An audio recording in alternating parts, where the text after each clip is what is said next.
بتعرف متى بتخسر فعلاً؟ لما تقرر تستسلم قبل ما توصل. كلنا بنمر بلحظات ضعف، بنحس الدنيا كلها ضدنا وإنه مهما حاولنا ما في نتيجة. بس خليني أقولك شي بسيط، الشجرة ما بتطلع ثمارها أول ما تزرعها، بتحتاج وقت، صبر وماء وشمس وظل. وإنت كمان مشروع نجاحك بيحتاج وقت.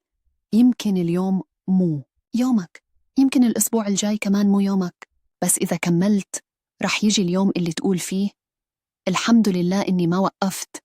ما في طريق سهل وما في نجاح بدون تعب، بس في إرادة. وفي ناس مثلك عندهم شيء قوتهم بيقول لسه فيني أكمل. إذا حسيت إن الدنيا ضاقت فيك ذكر نفسك حتى الليل ما بيطول وبيرجع النور. اكتب لي بالتعليقات أنا مش مستسلم، خلي كل الناس تعرف إنك ما انتهيت، إنت لسه بأول الطريق. وشارك الفيديو مع حدا بتحس إنه محتاج يسمع هالكلام، لأنك يمكن تكون سبب إنقاذه بكلمة